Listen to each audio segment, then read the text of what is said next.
Hello, I'm Lonnie from Jar and Fern. I'm going to talk to you now about everything you need to know to take care of your terrarium.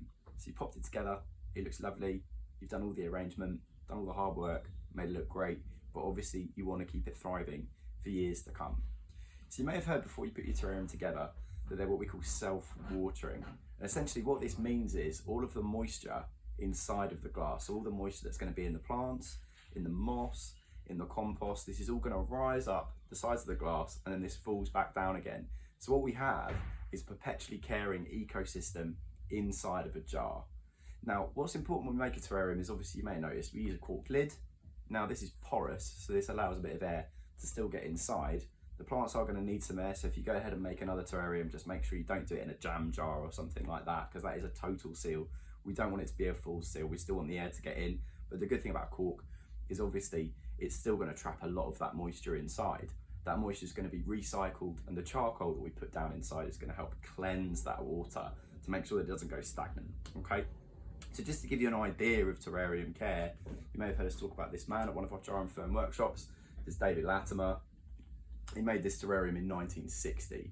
Now the plant he put inside is called a spiderwort. So a spiderwort isn't perhaps the most attractive plant, but it's one that we typically use in horticulture to study endurance. So he made this terrarium, he forgot he had it, which is quite difficult to imagine because it is quite large, and then he watered it 15 years later. So he noticed it was going dry after 15 years, and then he topped it up.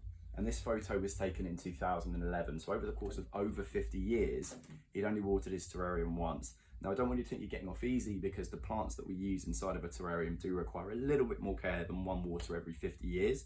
At Jar and Fern, we like to use plants that we know are attractive but are also going to do well inside of a terrarium. So typically we'll like to use these guys. These are Photonias. So you may well have a red one, a green one, a pink one. It's all the same species, and perhaps also a Calathea, which may look a little bit like this.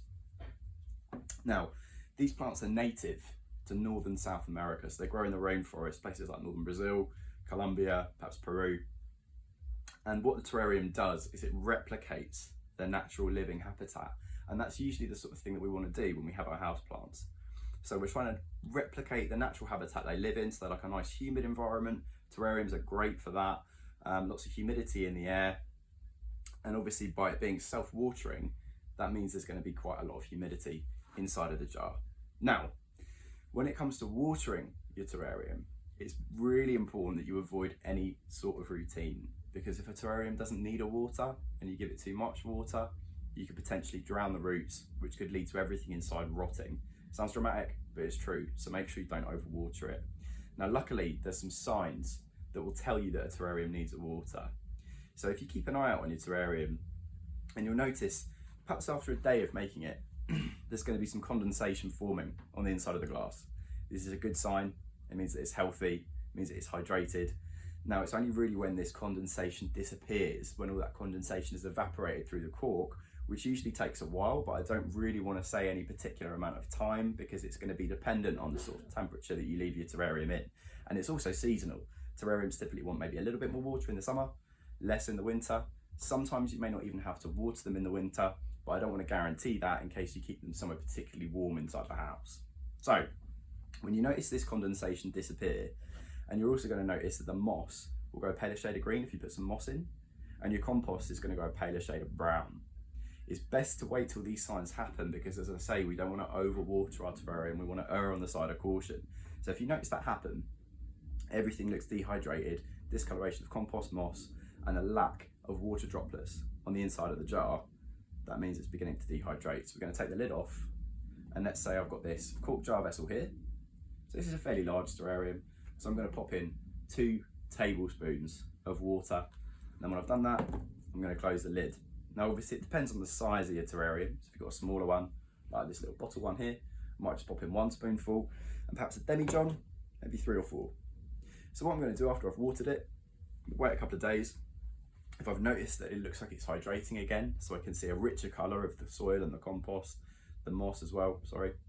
And I'm also going to notice the water droplets forming on the inside of the jar.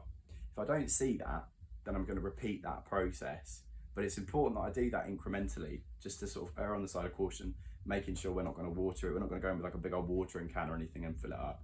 Just little spoonfuls at a time, okay? Now obviously the plants are going to develop, they're going to grow.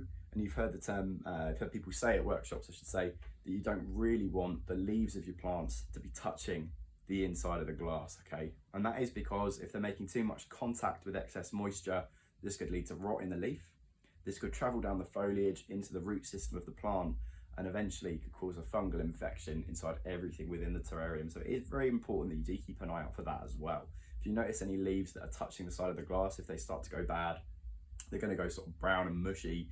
You want to go and just trim them off as soon as you clock that, okay?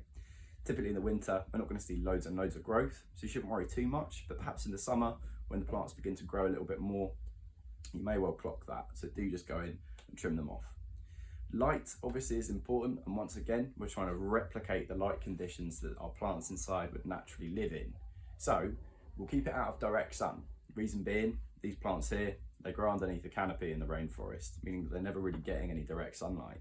So what that means is, if you keep it in a north-facing window where it's never going to get any direct sun, that's going to be fine. Also an east-facing room, west-facing room, just away from the window. Just make sure you're keeping it out of strong sunlight. This could cause the leaves to frazzle. Even in England in the winter, they're not used to getting that. So you'll notice some burn spots, we call burn spots on the leaves of the plants. This means that they're beginning to get a little bit frazzled, okay? So light, that's nice and easy really. Keep it in bright but indirect sunlight. And in terms of moisture, it's just really, really important, as I say, that you avoid any sort of watering routine, all right? In terms of temperature, that's an important one as well, but that's very easy. Just keep it inside of the house, keep it away from a strong heat source. So obviously don't put it like above a radiator, on a radiator, or in a fridge or anything like that. And you should be absolutely fine. Thank you.